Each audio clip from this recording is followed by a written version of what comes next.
日本時間15日、山本由伸投手はブルワーズとのシリーズ第2戦に先発し、9回を投げて3安打1失点、1四球、7奪三振の快投で、日本人投手として初となるポストシーズン完投勝利を達成しました。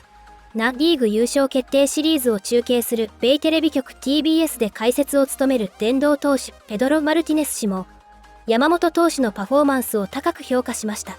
とりわけ、最後の打者を仕留めた決め球のスプリットが圧巻だった。スプリットは破壊的だったと、決め球となったスプリットを絶賛しております。さらに、精密なコントロールで速球を軸に試合全体を支配できたと、制球力の高さについても称賛の言葉を寄せました。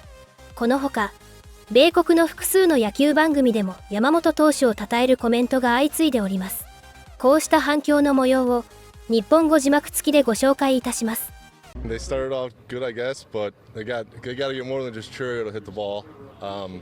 You know, these guys are all good. It's just a matter of putting good debuts together and see what happens. You know, it's what it comes down to. It's what we've, like I said, we've done all year. So, gotta just keep grinding. Just too much. I don't know. Too many bats on the Dodgers that we can't like come back from. Feels like I don't know. Our main hitters like Yelich. They know I have a bone to pick with him right now. He's kind of doing dry, but you know, hopefully they come back around and swing the bats. Yeah. So we'll stick with the Space Jam theme here, Ted. They just need that secret stuff that MJ had. If anyone has it, please get it on the team's plane to Los Angeles because they could really use anything that's going to spark the offense. I feel like the pitching's done fine enough, but they haven't been able to hit the ball at all. Yeah, that's the Michael Jordan magic they need, not the Michael Jordan who was trying out for the AA Birmingham Barons many years ago. That's how a lot of these guys have been looking against these Dodger pitchers. They seem to be on their way behind another sterling pitching performance from the Los Angeles Dodgers. The Brewers have not had an at-bat with a runner in scoring position against a Los Angeles Dodgers starter. They've led this series for 11 minutes.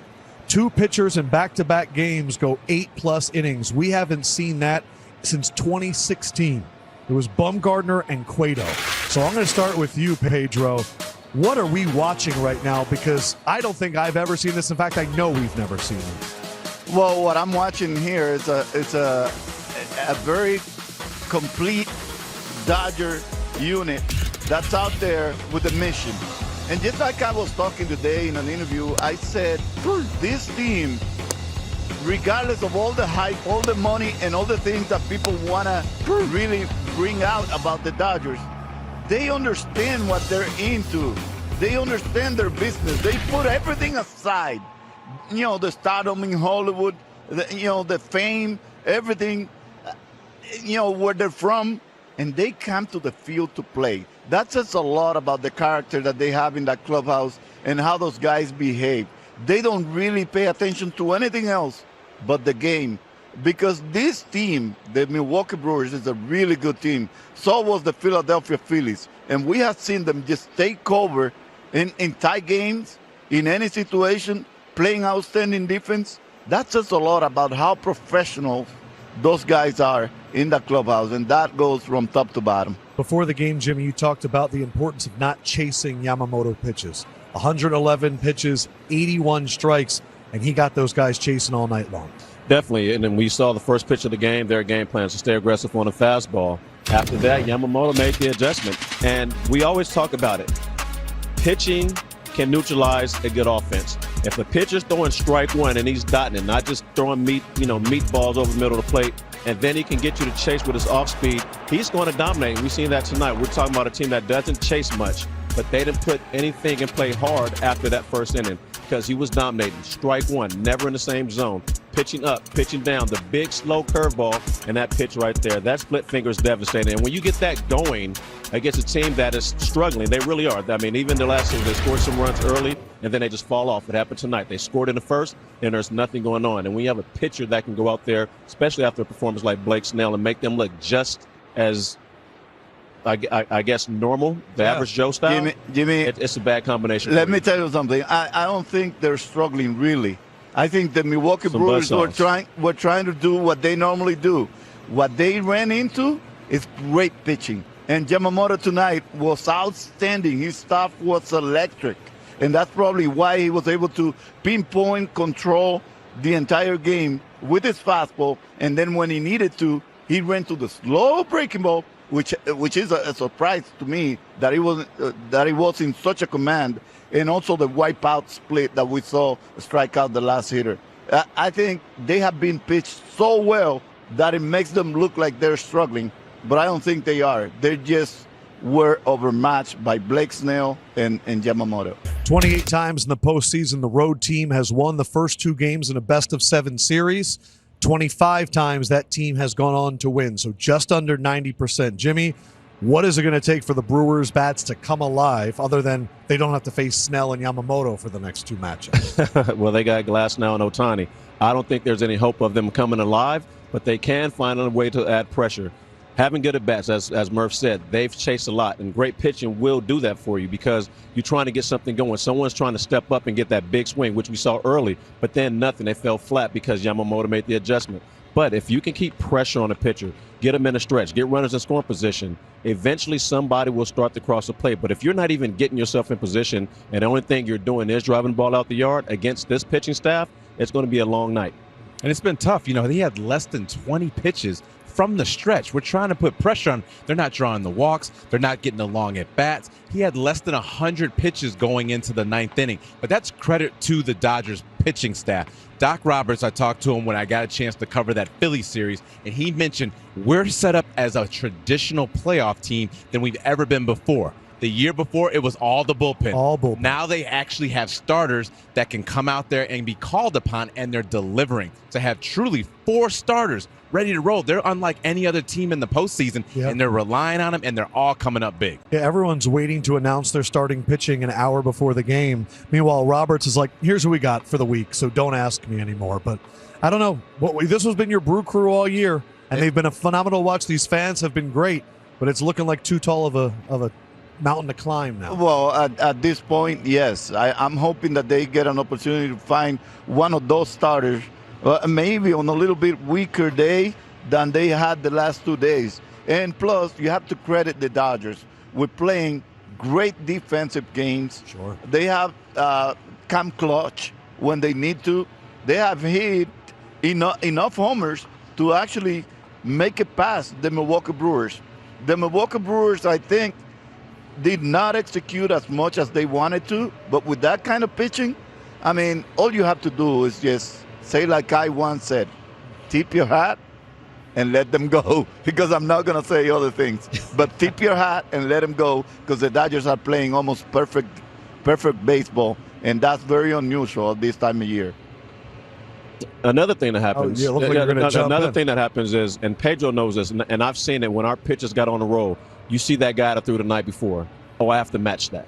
It's a competition. They want to look at each other like, yeah, you did it, I did it too. And it goes on and on and on. And right now, these guys are at the top of their game. It's not like, well, I've been struggling, I'm hoping to come and back that up. It's like, no, as good as you were, I want to go out there and be just as dominant. And they've done that in back-to-back nights. And speaking of being as good as you were, could it be, and I'm going to bring it to both of y'all, the Dodgers lost 6 games out of the 6 they played to the Brewers. Yamamoto got beat up bad here. Yes, are they looking at it going, all right, y'all got me then, I'm going to try to come back and get you now? Well, I'm gonna answer first. You heard the interview for Blake Snell. He says, "Hey, they're not regular Joes to us. I'm not believing They that. beat us in the 6 regular season games, so they were well aware that they had their number during the regular season. But once again, you take the regular season and throw it out the back, and you start brand new games in the postseason. So this is what the Dodgers came to do. They're not taking them for granted or any lightly. They're coming after them." But who is Pedro's papa tonight?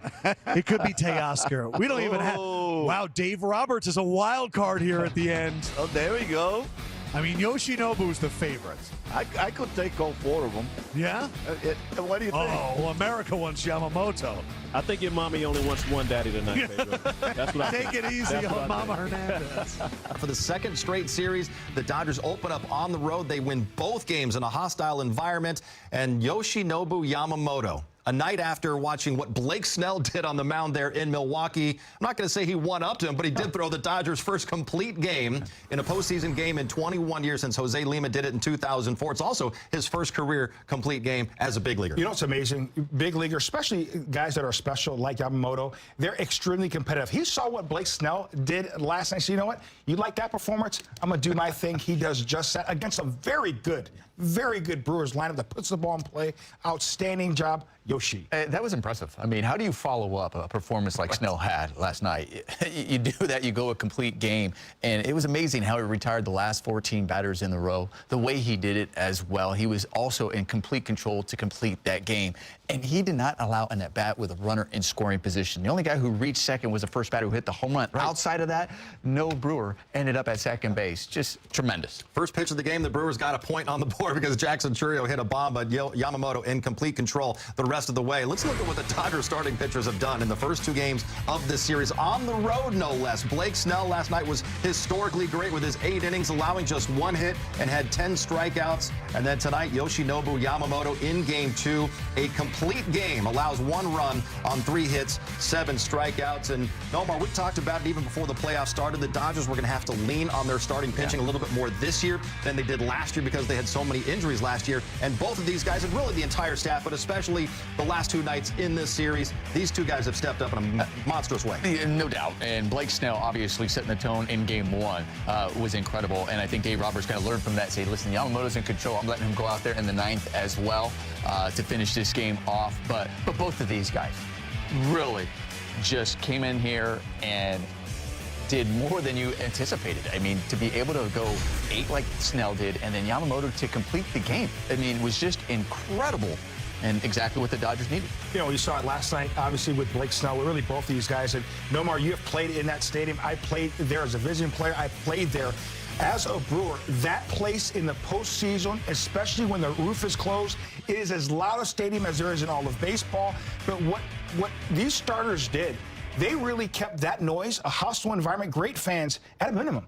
When you're dominating the way they are dominating, like we saw with, obviously, Blake last night, and we saw Yoshi, yes, he gave up that home run.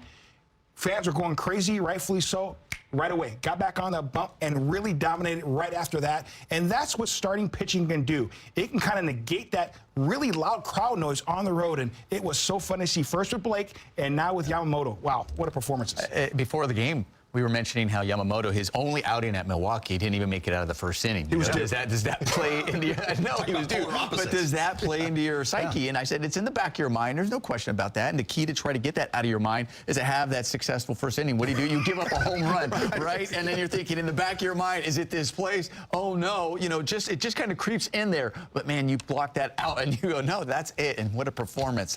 Really impressive to do that. And that's why you're mentally tough. Yeah. You know, some guys that aren't mentally tough go, you know what, this is not my place. I just don't pitch well here at all. The Brewers got my number. No, you blocked it out. You continue with the task at hand. Make sure you make your pitches. Block that out because these guys are good too now. And continue to pitch your game. He does just that. Very mentally tough, Yamamoto. So if a team stops at the top of your lineup, the bottom of the lineup comes up big. You guys are almost impossible to stop when you're turning the lineup around like that. We just have a pretty good lineup.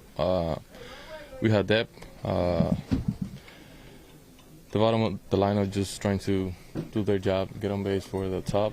And today we did a pretty good job.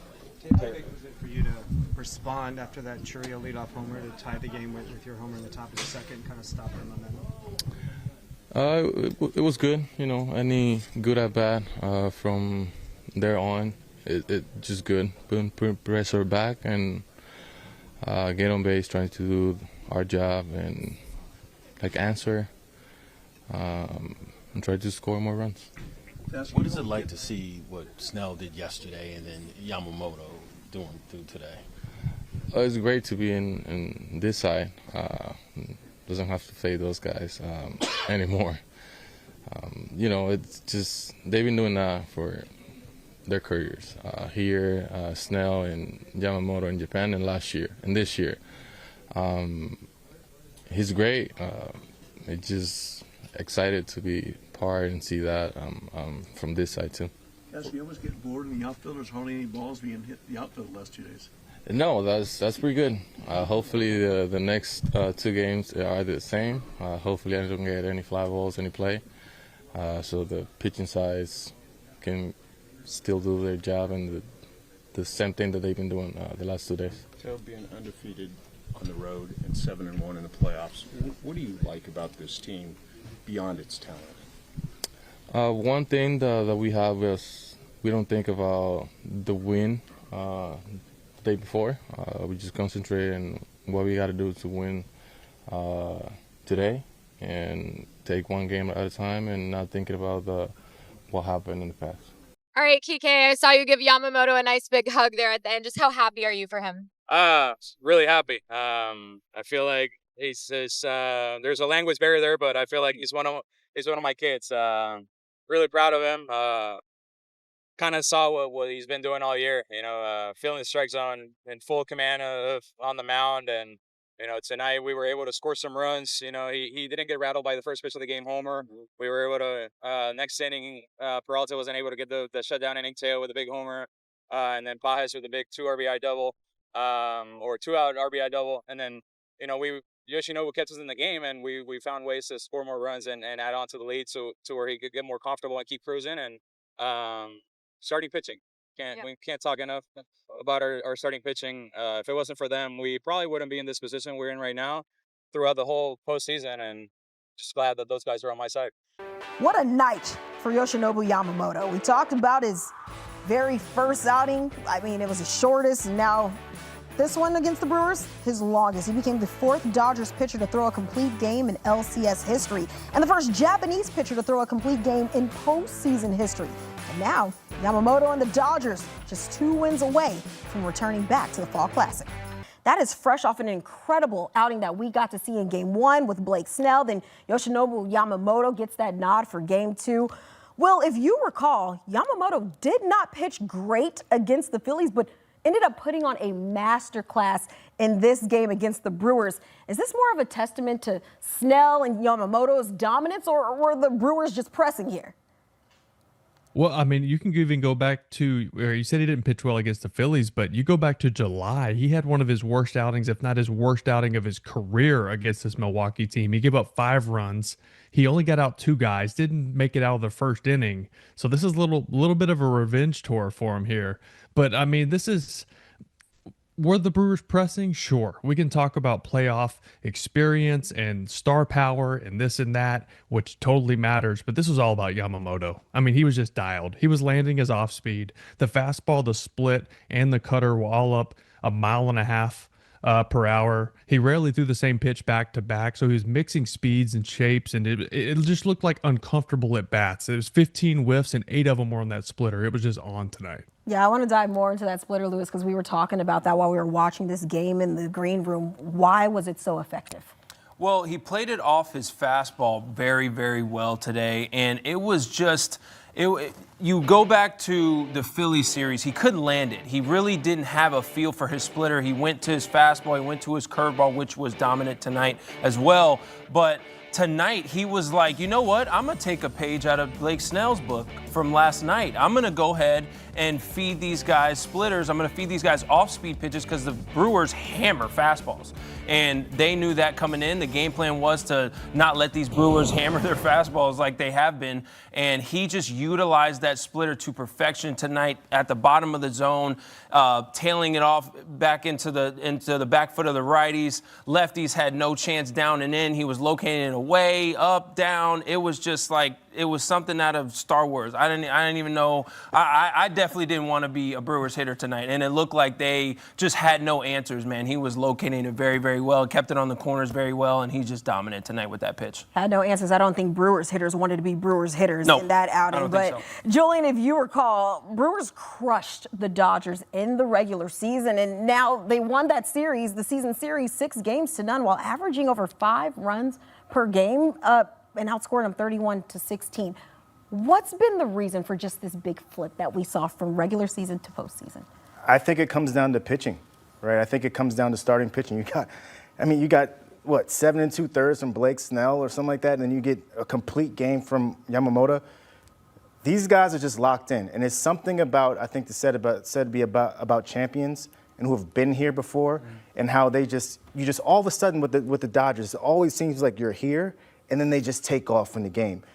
They have dogs on their team, they have the DNA, and I think that's the difference here, right? I think it just comes down to talent and also just experience as well.